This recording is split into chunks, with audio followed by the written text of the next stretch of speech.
هذه بسم الله الرحمن الرحيم. اللهم صل على سيدنا ومولانا محمد وعلى ال سيدنا ومولانا محمد وبارك وسلم وسلم عليه. رب زدني علما، رب اشرح لي صدري ويسر لي امري واحلل عقدة من لساني يفقهوا قولي. نو عقائد د اهل سنت والجماعت هغه عقائد چې پای کې د نورو خلکو سره اختلاف وو، نو پای کې اخرنۍ خبره ده چې رسولان غوړه دي او کا دغه لول دا خبره ده چې انسانان غوړه دي او کا فرشتي غوړه دي. بیا د انسانانو فرشتي غوړه دي، د انسانانو پیغمبران غوړه دي او د ملائکو پیغمبران غوړه دي. نو باندې کې زمونږ تاسو د دغه سره اختلاف دی د معتزله سره. زمونږ مسلک داره چې عام انسانان دا د فرشتونه غوړه دي. عام انسانان د څنګه غوړه دي؟ د فرشتونه. د فرشتو رسولان د عام انسانانو نه غوړه دي، او د انسانانو رسولان دا د فرشتو د رسولانو نه غوړه دي. پوښتنه بلې معنی د فرشتونه عام انسانان سری، د عام فرشتونه عام انسانان غوړه دي، د عام فرشتونه عام انسانان غوړه دي، او د فرشتو رسولان د عام انسانانو غوړه دي، او د فرشتو هغه د انسانانو رسولان دا د فرشتو د رسولانو نه غوړه دي. په دې خبره باندې پوه شئ. ښه، د دې وجه سره نو د دې نن سبق کې به د دې وجه بیانې چې ګوره دغه پورو بیا زموږ کې ورسول البشر افضل من رسل الملائکه، د انسانانو رسولان دا غوړه دي د ملائکو د رسولانو نه. ورسول الملائکه افضل من عامه البشر، او دا ملائکو رسولان دا غوړه دي د عام انسانانو نه. وعامه البشر افضل من عامه الملائکه، او عام انسانان د عام فرشتو نه بهتر غوړه دي. وس دا وی چې اما تفضيل رسل الملائکه على عامه البشر فبالاجماع، وإذا ملائکه رسولان دا د عام انسانانو نه چې غوړه دي یو په اجماع سره، یو په اجماع سره، بل به ضرورت وي ضرورت دینی له وجنه. له ضرورت نه مراد سره ضرورت دینی ده. ضرورت دینی څه ته ویلېږي؟ چې په دین اسلام کې هغه دلیل ته د دلیل ثبوت ته محتاج نه وي. نو لکه رسولان دي، نو رسولان خو د عام انسانانو نه غوره دي. واما تفضيل رسل البشر على رسل الملائکه، وی غرواله د انسانانو د رسولانو په ملائکو پر رسولانو باندې، او د عام انسانانو په عام ملائکو باندې چره، نو د دې اوسو وجري دلته سرور وجري کړي. نمبر 1 ماته وګورئ. ګوره الله تعالی چې کله حضرت آدم علیه السلام پیدا کو، نو ملائکو ته وی چې اسجدوا لآدم، چې تاسو د آدم علیه السلام ته څه وکړئ؟ سجده وکړئ. نو ابلیس وی ارایتک ملته خبر راکا هذا الذي کرمت علیه، واذا کست کتاب مال عزت را کړه ده. دې دا معلومه شولا چې الله تعالی د فرشتو ته حکم کوو چې تاسو دته سجده وکړئ، نو سجده افضل ته کیږي، مفضول ته نه کیږي. سجده چاته کیږي؟ آیا کست کیږي چې تاسو غوري. نو ځکه الله تعالی دته سجده چې نه ده د ملائکه ته حکم کړی چې سجده وکړي، ځکه چې حضرت آدم علیه السلام افضل دی، غوره دی د ملائکه په نسبت باندې. الاول ان الله تعالی امر الملائکه بالسجود، الله تعالی حکم کړه ملائکه ته سجدو لآدم علیه السلام ته على وجه التعظیم والتکریم، په طریقې تعظیم او تکریم سره، بدلیل قوله تعالی، وجددی دا قول دی چې الله تعالی وی حضرت آدم علیه السلام ته تاسو سجده وکړئ، اسجدوا لآدم، تاسو ټول آدم علیه السلام ته څه وکړئ؟ سجده وکړئ. نو فرعون څه وی؟ ابلیس څه وی؟ اسجدوا لمن خلق تطوینا، لذا چاته سجده وکم چې تا د خټې نه پیدا کړل. ارایتک هذا الذي کرمت علی، اے مال خبر راکړه دا راکست چې تا په مال غوړواله را کړل. او به چیلنج ورکو لئن اخرتنی الى يوم القيامه لاحتنكن ذريته، کته دا د قیامت ورځې پورې مؤخر کړم کنه د دې اولاد به به خو باسم ان شاء الله الا قليلا مگر لك. وقال او دی ابلیس ویلو انا خير منه، چې زه غوړه یم ددنه، زه غوړه یم ددنه. ولی خلقتني من نار وخلقتني من طين وخلقته من طين، دې دې اور نه پیدا کړم او دې څه نه پیدا کړه د خټه نه. او په اور کې وای فائدې دي، په اور کې اوچتواله لري، او زمکه خلق په خاور او خلق په بدای کې راکږي، په خپو کې راکږي.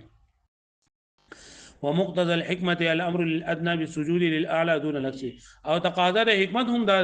چې امر ادنا دغه کې بسې دو سره نه چې اعلی ده. پوه شئ؟ دویم دا ده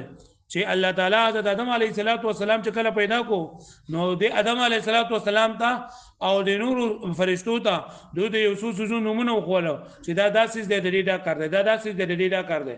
بیا الله پاک دوی انبئونی باسماء هؤلاء ان کنتم صادقین چې ما تاسو دې سوزو خبر راکړئ نو سبحانك لا علم لنا الا ما علمتنا انك انت العليم بیا الله پاک آدم علیه السلام یا آدم انبئهم باسمائهم چې تاسو ته د دې سوزو باندې خبر وکړه فلما انبأهم باسمائهم قال الم اقل لكم اني اعلم والسماوات والارض نو آدم علیه السلام هغه فضیلت په دې فرشتو باندې اوچت کړو چې تاسو یې انسان ما پیدا کوه وګوره ته انسان دا مکرم دی انسان دا چې نه په دې کې تعلیم حاصلولو ماته پرته ده او تاسو کې نشته الثاني أن كل واحد من أهل اللسان شهر يو دجب والنا يفهم بويجي من قوله تعالى وعلم آدم الأسماء كلها أن القصد منه شيء مقصود لنا إلى تفضيل آدم على الملائكة آدم عليه الصلاة والسلام غرق كل بشامنه وملائكة منه وبيان زيادة علمه واستحقاقه أو دلالة علم زيادة استحقاق ذاته دلالة علم دوجنا دلالة تعظيم وتكريم على حق زيادة هلا بوشوي دريم نمبر إن الله اصطفى آدم ونوح وآل إبراهيم وآل عمران على العالمين ويجي الله تعالى غرواله ورکړه آدم عليه السلام ته نوح عليه السلام ته ابراهيم عليه السلام ته عمران عليه السلام ته ټول مخلوقات باندې او مخلوقاتو کې فرشتي مرغلي نو لہذا په فرشتو باندې الله تعالی دوی تاسو کو خالد ان الله اصطفى بشک الله تعالی غرواله ورکړه آدم عليه السلام نوح عليه السلام ته وآل إبراهيم وخاندان إبراهيم وخاندان عمران عليه السلام تعالى ومخلوقات بني والملائكة من جملة العالم أو ملائكة عندهم ده عالم ندي لهذا دوتهم باقي من غروالة عندها حاصل له وقد خص من ذلك بالإجماع عدم تفضيل عامة البشر على رسل الملائكة واسكو بدی کې چې کنه وایله تا چې على العالمین نو بدی کې خو عام انسانانو ته چې په عام انسانانو ته غرواله حاصل شو د فرشتو په رسولانو باندې او مکه خو دې موږ ته وې چې فرشتو په رسولان چې دا غوړه دي عام انسانانو نه واښو به معنی نو وای چې دغه بل اجماع دغه په خپل باندې چې دا لکه خاص کړی شوی عام مخصوص عن البعض دي واښو به معنی نو به نور معنی عمل په خپل ځای باندې باقی دي فقد خص من ذلك بالاجماع وخاص کړی شوی د دینه په اجماع سره عدم تفضیل یا چې نشته غرواله د عام انسانانو پر رسول ملائکه باندې فبقي معمولا به فيما عدا ذلك دلیل علاوه څه به دا معمول دي ولا خفاء بان هذه المسأخه نو لکه چې بریګه عام مخصوصا الباسو نو عام مخصوصا الباس خو دلیل ځواني دي دلیل ځاني نه بدلیل ځاني په اعتقاد کې څنګه راځي نو وايي بعض مسائل اعتقادي هغه چې هغه عقیده ځواني وي نو باندې دلیل هم ځاني پوری ولا خفاء في ان هذه المساله ظنيه يكفي فيها بالادله الظنيه يكتفي فيها اتفاق ولكن بريق باطل ظنيه وسنا پوښو به معنی سلورم دار چې الله تعالی انسان ته چې کنه دوه سيزونه ورکړي دي یہ ولا الله پاک د نیکی صلاحیت ورکړل یہ ولا د برای صلاحیت ورکړل یعنی الله پاک دی انسان له نفس ورکړل خواهش ورکړل شیطان مسره ملګری کړل نو دا انسان د دې باوجود د هر قسم رکاوټ باوجود چې نیکی کوي نو د مستحق د افضلیت ته ځکه چې فرشتي هغه لا يعصون الله ما امرهم ويفعلون ما يؤمرون چې دا خو الله دغه سره نفس نشته دی دغه سره شیطان نشته دی دغه خواهشات نشته دی دغه خزه بچی نشته دی دغه ګډه نشته دی نور څه نشته دی پوه شو مې معنی او د انسانانو چونکی دا ټول څه دي د دې باوجود چې انسان چې نه دا د الله تعالی دغه کې الله تعالی عبادت کوي د الله تعالی نیک بندگان کې حسابيږي نو دې په اعتبار سره د فرشتو نه غوړه ده پوښوي الرابع وسلورم دلیل ان الانسان چې الانسان قد يحصل الفضائل چې حاصلوي د انسان فضیلتونه او الکمالات العلميه او علمي کمالات او عملی کمالات مع وجود العوائق سره د موجودو د رکاوټونو نه والموانع او د منکیدونکو سودونه چې منکیدونکو سودونه موانع من الشهوه لك شهوت پکې والغصب او غصه وصنوع الحاجات الضروريه الشاغله عن اكتساب الكمالات او ظاهري دل داسې ضروري حاجتونو او چې هغه مشغوله کوي دی لره مشغوله کوي دی لره د کمالاتو د غټلو نه